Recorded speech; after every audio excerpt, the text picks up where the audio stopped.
할렐루야. 네, 오늘 주님께서 저에게 주시는 말씀은 요한복음 7장 37절에서 39절까지의 말씀입니다.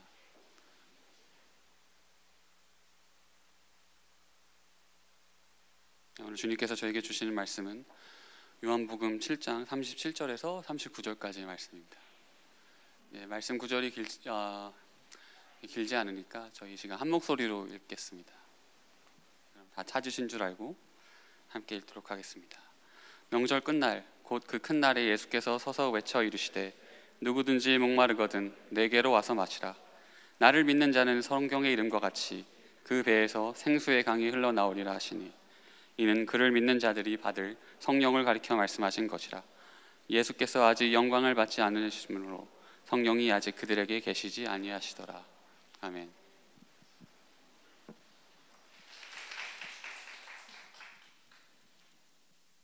네, 은혜로운 찬양 너무 감사합니다.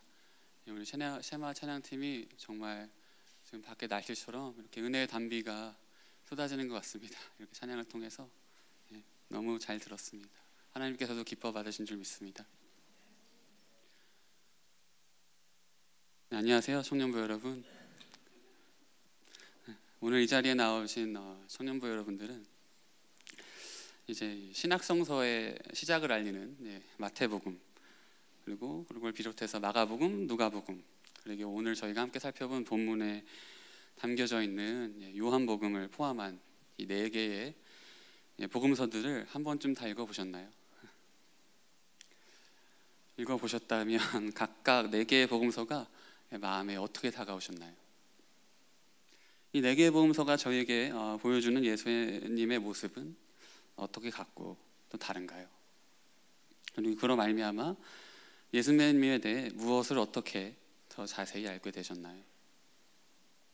또 한편으로 아직 예수님의 이야기를 담고 있는 이 4개의 복음서를 다 읽어보지 못하신 분들이 계시다면 이 순간 이 4복음서를 향해 어떠한 근본적인 아주 펀더멘털한 질문이 떠오르실 수도 있겠습니다. 그것은 곧 인간의 몸으로 이 땅에 오신 하나님의 아들 예수 그리스도의 이야기가 어째서 한 개가 아니라 2개도 아니고 4개씩이나 성경에 기록되어 있을까? 그중 무엇이 더 중요한 이야기일까? 과연 하나님의 아들 예수 그리스도에 대한 이야기가 4개씩이나 꼭 필요한 것일까? 굳이 같은 이야기를 반복할 필요가 있을까? 과연 이 4개의 이야기의 차이는 무엇일까? 등등 이러한 여러 가지 궁금증이 생기실 수도 있겠습니다. 지금 저희가 사복음서에 대한 이 각각의 중요성과 어떤 복음서가 가지고 있는 특성에 대해 이야기하자면 분명 오늘 저에게 주어진 설교 시간으로는 부족할 것입니다. 그런 의미에서 오늘 이 자리에 아직 사복음서를 다 읽어보지 못하신 분들이 계시다면 그분들께 저는 예수님의 이야기를 담고 있는 이 사복음서들은 모두 각각의 특성과 개성을 지닌 이야기이며 저희로 하여금 하나님의 아들 예수 그리스도를 더 자세히 알고 만나고 마음으로 믿어 구원에 이르게 하는, 다시 말해 모두 반드시 필요한 이야기라고 감히 말씀드릴 수 있겠습니다. 그 중에서 공관복음서, 영어로는 시놉틱 가스펠이라고 일컫는 이 요한복음을 제외한 3개의 복음서죠. 마태복음, 마가복음, 누가복음은 각각의 이야기 속에서 겹치는 사건들이 존재하면서도 그 같은 사건들을 성경은 다른 시각과 각도로 저에게 보여줍니다.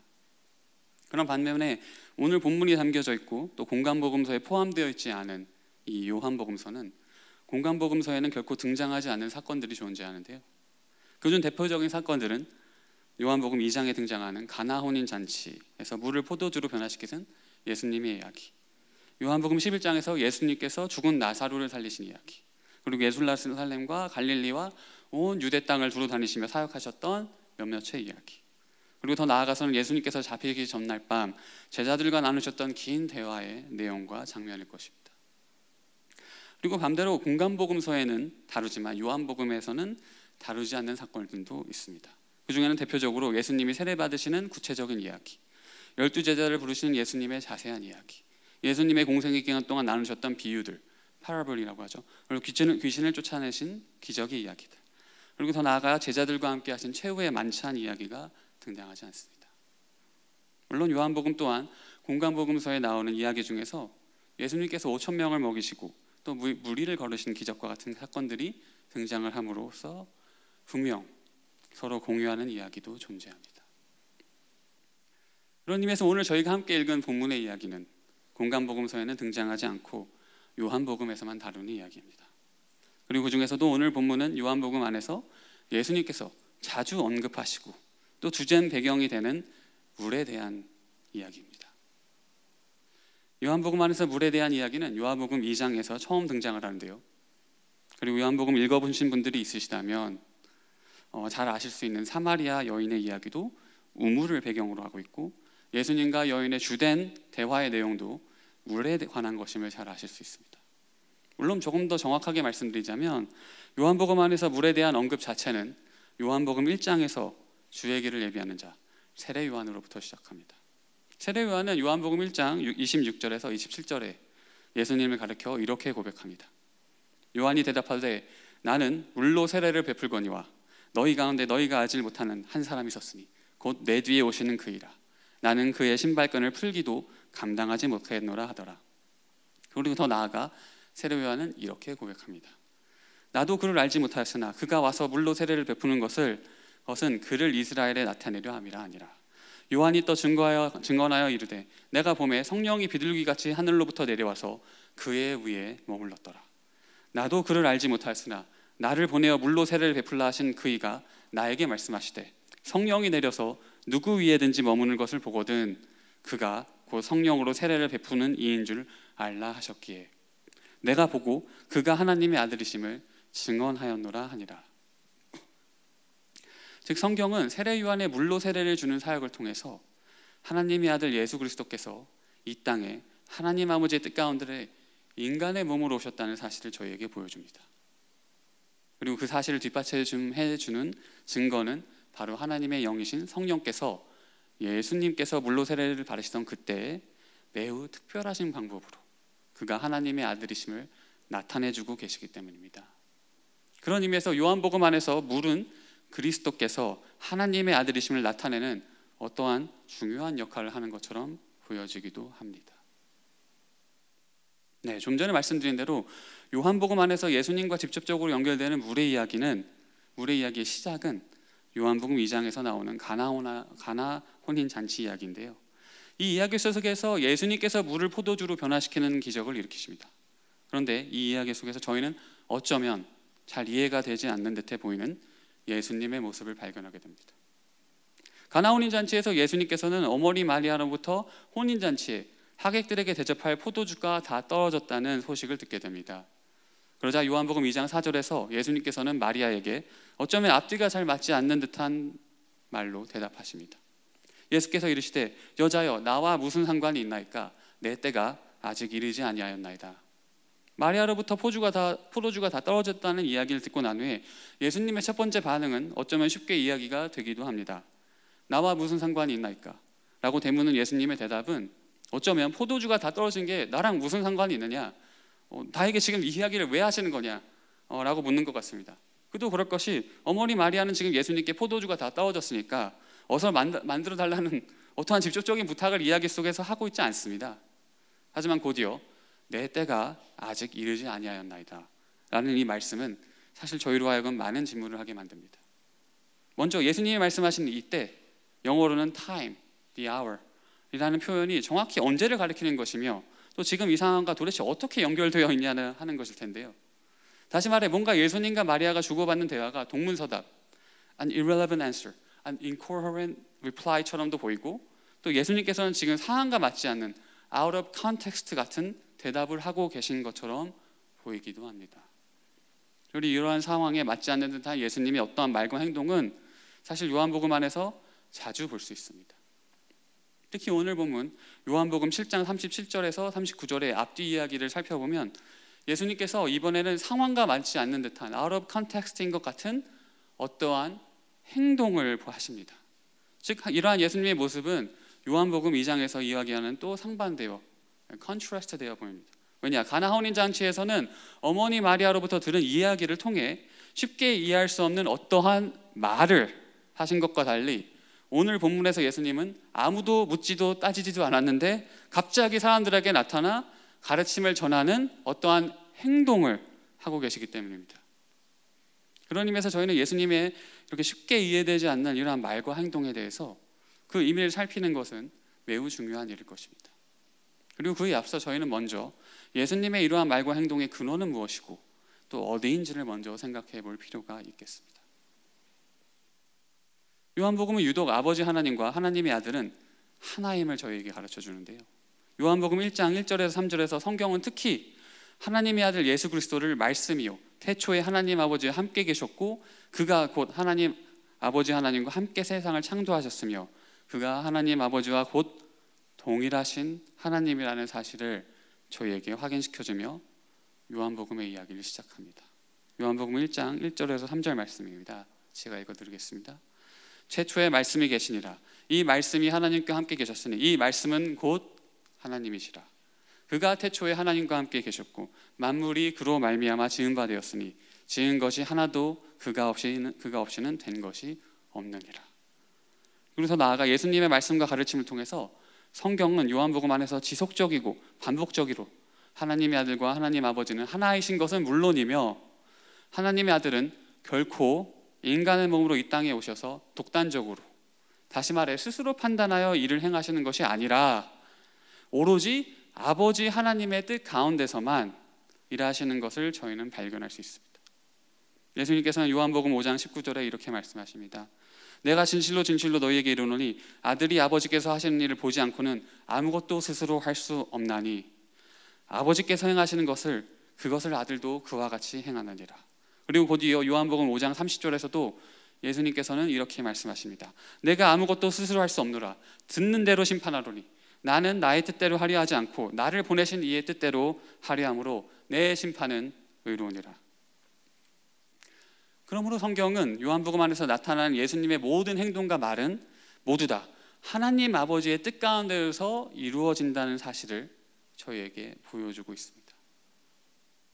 그런 의미에서 좀 전에 저희가 나눈 가나온인 잔치 이야기에서 예수님께서 어머니 마리아의 부탁을 거절했던 것은 예수님 자신의 능력은 사람의 부탁이 아니라 오로지 하나님 아버지의 뜻 안에서만 쓸 수 있다는 것을 성경이 지금 저희에게 보여주고 있다는 것인데요. 그리고 그와 더불어 오늘 본문에서 예수님께서 아무도 묻지도 않고 따지지도 않고 기대하지 않았는데 어떠한 가르침을 많은 사람들 앞에서 외친 것 또한 이 일을 행하는 것이 곧 하나님 아버지의 뜻이었음을 생각해 볼 수 있겠습니다.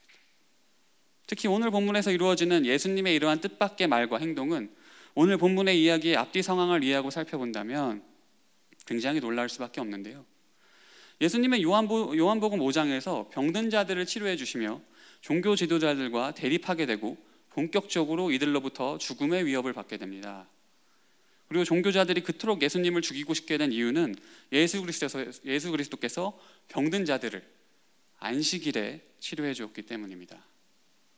그리고 여기서 저희는 다시 한번 하나님의 아버지의 뜻대로만 일하시는 예수님의 모습을 발견할 수 있습니다. 그리고 그 안에서 저희는 예수님께서는 그리스도시요 하나님의 아들이시며 그가 곧 태초에 하나님 아버지와 함께 세상을 창조하신 하나님이라는 진리를 다시 한번 발견하게 됩니다. 그리고 그 이유는 하나님께서 만드신 율법 곧 안식일이라는 당신이 세우신 법을 뛰어넘어 일하실 수 있는 분은 오로지 하나님 한 분뿐이시기 때문입니다. 하지만 종교 지도자들은 예수님의 이러한 모습을 신성모독, 블라스미로 여기고 그를 본격적으로 죽이고자 합니다. 그리고 예수님께서도 이러한 죽음의 위협에 대해 결코 모르시지 않았습니다. 요한복음 7장 1절에는 이렇게 기록되어 있습니다. 그 후에 예수께서 갈릴리에서 다니시고 유대에서 다니려 아니하심은 유대인들이 죽이려 함이로라. 그러므로 오늘 본문의 배경이 되는 예루살렘 성전에는 유독 예수님을 위협하는 종교 지도자들이 많았는데요. 하지만 그럼에도 불구하고 예수님께서는 아버지 하나님의 뜻 가운데에서 죽음의 위협을 무릅쓰고 지금 하나님의 말씀을 선포하고 계십니다. 그런 의미에서 저희는 여기서 오늘 본문의 주된 배경이 되는 예루살렘 성전으로 예수님이 오시게 되는 과정에 대해 잠시 살펴볼 필요가 있겠습니다. 요한복음 7장 2절에서 성경은 유대인의 명절인 초막절 Feast of Tabernacle를 맞이하여 각 지역에 사는 모든 유대인들이 예루살렘 성전으로 모이고 있음을 저희에게 가르쳐주고 있습니다. 그러자 예수님의 형제들도 마찬가지로 예루살렘으로 향하려 하며 이때 예수님에게 함께 갈 것을 요청합니다. 그리고 함께 가서 예수님의 능력을 예루살렘에 있는 사람들에게도 보여주기를 요구합니다. 하지만 성경은 결코 형제들이 예수님을 믿지 않았다고 저희에게 가르쳐 줍니다. 요한복음 2장 7장 2절에서 5절까지의 말씀입니다. 제가 읽어드리겠습니다. 유대인의 명절인 초막절이 가까운지라 그 형제들이 예수께 이르되 당신이 행하는 일을 제자들도 보게 여기를 떠나 유대로 가소서. 스스로 나타나길 구하면서 묻혀서 일하는 사람이 없나니 이 일을 행하려 하거든 자신을 세상에 나타내소서 하니 이는 그 형제들까지도 예수를 믿지 아니함이로라. 그리고 성경은 가나 혼인잔치 때와 마찬가지로 이번에도 결코 스스로 나타내지 않으시고 오로지 하나님 아버지의 뜻 가운데서만 일하시는 예수님의 모습을 저에게 보여줍니다.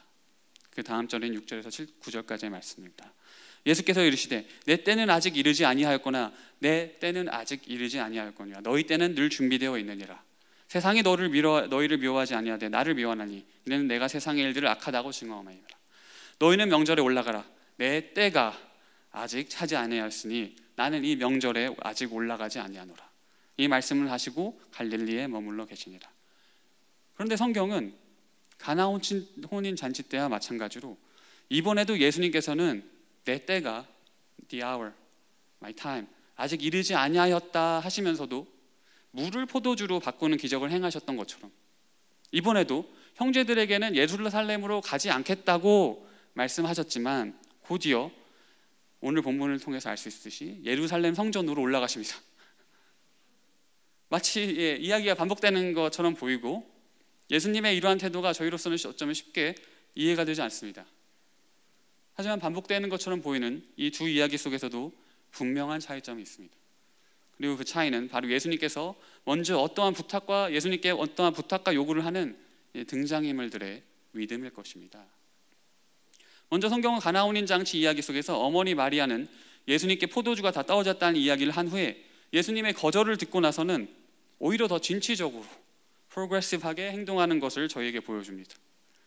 분명 예수님께서 내 때가 아직 이르지 아니하였다고 말씀하셨는데 갑자기 잔치에서 일하는 하인들에게 예수님께서 시키는 대로 하라고 주문을 하십니다. 그리고 그러자 예수님께서는 또 언제 마리아의 부탁을 거절하셨냐는 듯 하인들에게 준비된 항아리에 물을 채우려고 하시고는 물을 포도주로 변하게 하십니다. 그와 달리 두 번째 이야기 속에서는 성경은 예수님의 형제들이 예수님의 거절을 듣고서는 어떤 반응을 하였는지 저희에게 보여주지 않습니다. 대신에 성경은 요한복음 7장 5절에서 예수님의 형제들이 예수님을 이미 믿지 않고 있다는 한 가지 전제, 프레미스를 가지고 예수님께 부탁하는 모습을 보여주죠. 다시 말해 이 두 이야기는 애초에 마리아라는 인물은 예수님께서 분명 그러한 능력을 나타낼 수 있는 분이시라는 것을 알고 믿고 있었던 것과 달리 예수님의 형제들은 처음부터 예수님을 믿지 않고 있었다는 차이가 있는 것인데요. 즉 마리아가 예수님을 믿지 않았다면 처음부터 그러한 부탁을 드리지도 않았을 것입니다. 그리고 더 나아가 예수님의 거절에도 불구하고 더욱 예수님의 능력을 나타내도록 일하지도 않았을 것입니다. 그러므로 저희는 이 이야기를 통해서 지금 하나님의 일하시는 방법에 대해 매우 신비한 체험을 하고 있는 것입니다. 먼저 믿음의 사람이 하나님의 능력을 체험하기 위해서는 반드시 마리아처럼 하나님의 능력에 대해 알고 또 믿어야 한다는 것입니다. 그리고 더 나아가 믿음의 사람의 어떠한 행함은 반드시 하나님의 뜻과 부합하고 코레스폰드하고 또 그 일을 통해서 이 땅에 하나님의 나라가 임하고 하나님께서 영광 받으셔야 한다는 것입니다. 그리고 그 반대로 믿음이 없었던 예수님의 형제들은 비록 하나님께서는 당신의 뜻에 따라 하나님의 아들 예수 그리스도를 예루살렘 성전으로 향하게 하셨지만 성경은 요한복음 7장 10절에서 예수님께서 형제들에게는 결코 알리지 않고 비밀히 예루살렘 성전으로 향했다고 기록하고 있습니다. 즉 믿음이 없이는 그 누구도 예수 그리스도와 동행하며 하나님 나라와 영광에 동참할 수도 또 증인이 될 수도 없음을 저희는 생각해 볼 수 있겠습니다. 그러므로 지금 저희가 함께 살펴본 요한복음 2장에 나오는 가나 혼인 잔치 이야기와 오늘 본문과는 어떤 면에 있어서 매우 중요한 연결점이 있습니다. 특히 오늘 본문과 가나 혼인 잔치에는 둘 다 물과 포도주가 등장을 하는데요. 오늘 본문의 배경은 유대인 명절 중 초막절에 예루살렘 성전에서 일어난 일이라고 말씀을 드렸습니다. 초막절에는 유대인들이 성전에 모여 출애굽 당시에 하나님께서 이들을 안전하게 애굽으로 해서 나오도록 인도하신 역사를 기념하는 날로도 알려져 있습니다.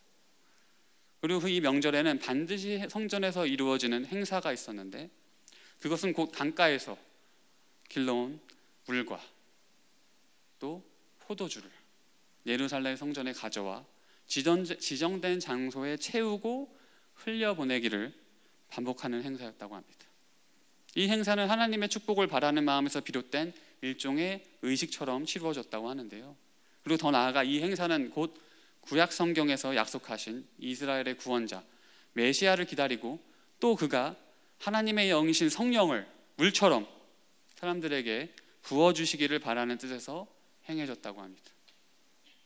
그럼 오늘 본문에서 예수님께서는 지금 한창 하나님의 축복과 메시아를 바라는 마음으로 물과 포도주를 성전에 채우고 비우기를 반복하는 사람들에게 나타나, 누구든지 목마르거든, 즉 누구든지 하나님의 도우심과 하나님의 메시아와 성령을 바란다면 자신에게 나아오고 또 믿으라는 것입니다. 다시 말해 오늘 본문에서 예수님께서는 지금 자신이 바로 그 구약 성경에 약속되었던 메시아라는 사실을 사람들에게 말씀하고 계신 것입니다. 그러면 오늘 본문은 지금 예수님께서 바로 자신이 이 명절과 행사의 주인이며, 또 하나님 아버지께서 구약에서 약속하셨던 말씀이 이루어짐으로 이제 새로운 시대가 열렸음을 사람들에게 알리는 중요한 장면인 것이죠.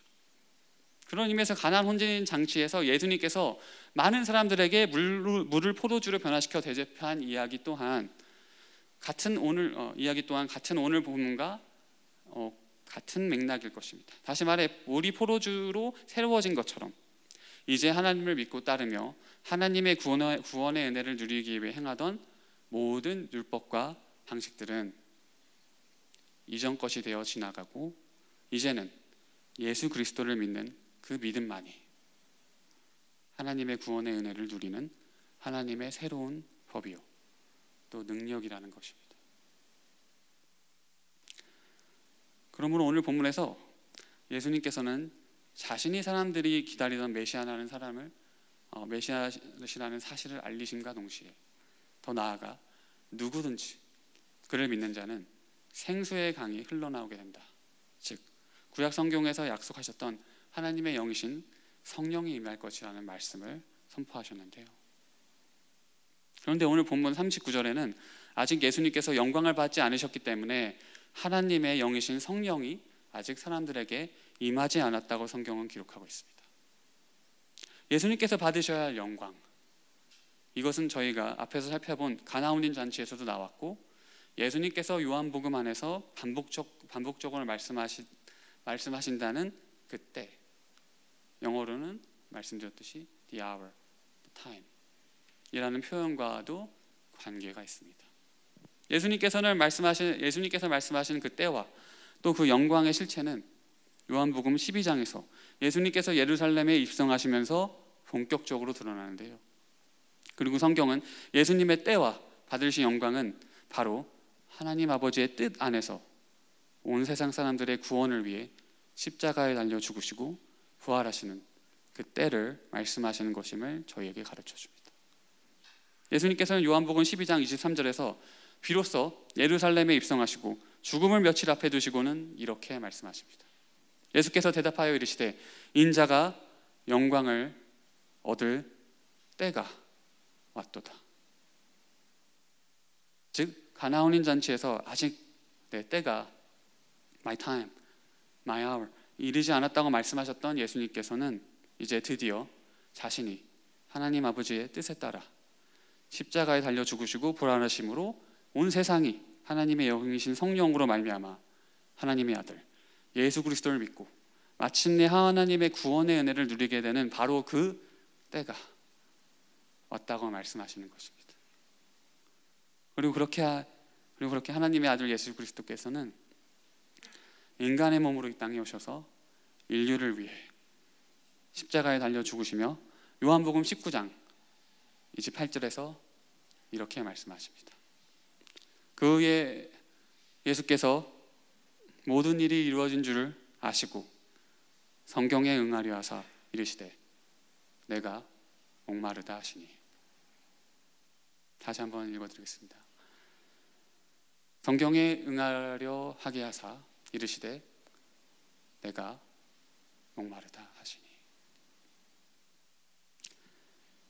네, 성경은 지금 예수 그리스도의 죽으심과 또 이 목마르시다는 표현을 통해서 저희가 설교를 시작하며 잠시 살펴보았던 요한복음 1장에서 예수 그리스도께서 세례 요한에게 물로 세례를 받으실 때, 그때 비둘기처럼 날아와 예수 그리스도 위에 머무셨던 하나님의 영이신 성령이 이제는 예수 그리스도의 죽으심으로 인해 그를 떠나 물처럼 그를 믿는 모든 사람들에게 전해지고 있음을 저희에게 가르쳐 줍니다. 다시 말해, 그리스도께서 죽음 앞에서 목이 마르시다는 것은 오늘 본문에서 목마른 자들에게 약속하셨던 생수의 강물, 즉 요한복음 1장에서 물로 세례를 맞을 때부터 자기 위에 머물러 있던 하나님의 영이신 성령을 드디어 그 때가 되어 사람들을 위해 모두 내어주셨기 때문입니다. 그리고 곧이어 성경은 요한복음 19장 33절에서 로마 군사들이 예수 그리스도께서 숨을 거두신 것을 재차 확인하기 위해 옆구리에 창을 찌르자 그곳에서 피와 물이 흘러나왔다고 기록하고 있습니다. 예수 그리스도께서 마침내 때가 되어 하나님의 뜻에 따라 인류를 위해 십자가에서 죽으시며 흘려보내신 피와 물,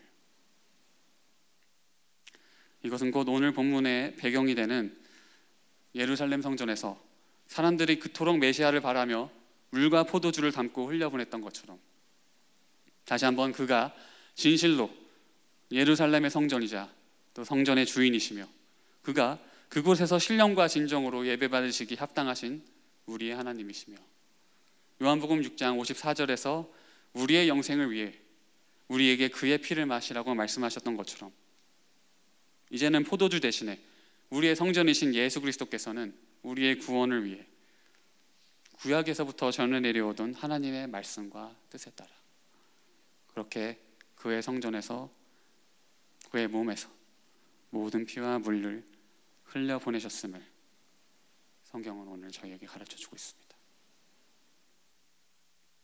네, 그렇습니다, 여러분. 예수 그리스도께서는 그렇게 목마른 자들을 위해 십자가에 달려 죽으셨습니다. 목마른 자들, 그들은 곧 가나온인 잔치에서 새로운 포도주를 기다리던 자들이었을 것입니다. 혼인잔치에 포도주가 떨어져 목이 말라 새로운 포도주를 기다리는 자들이었을 수 있습니다. 또 사람들의 시선을 피해 뜨거운 햇볕 아래 매일 우물가에 홀로 물을 길러 나오는 사연이 많은 한 여인이며 요한복음 6장에서 먹을 양식과 마실 물이 없어 굶주리고 병든 가난한 사람들이었으며 또 오늘 본문에서처럼 구원과 메시아와 그를 통해 강물처럼 부어지는 하나님의 영이신 성령을 기다리는 사람들이었습니다. 이 모든 사람들을 다 목마른 자들입니다.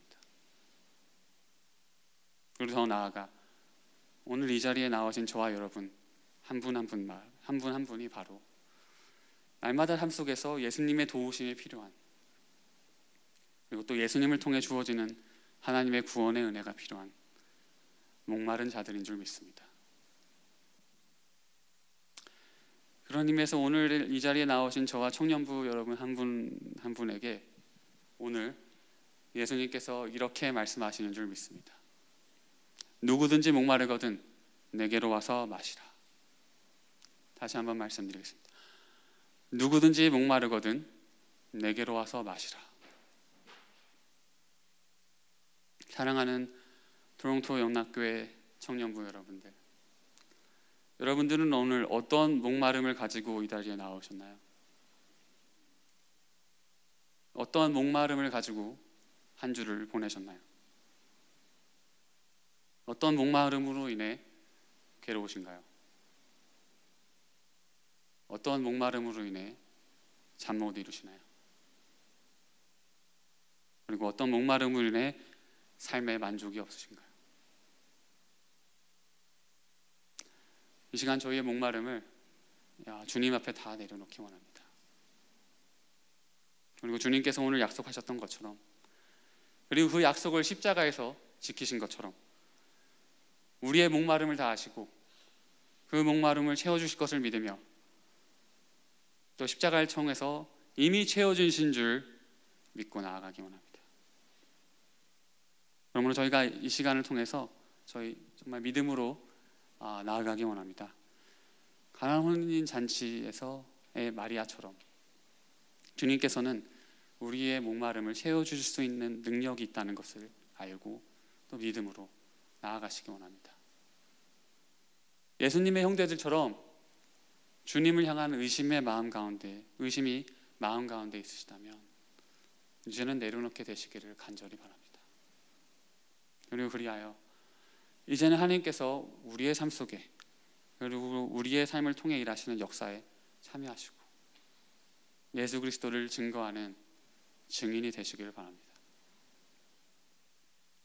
그럼 이 시간 저희 다 같이 주님께 기도드리기 원합니다.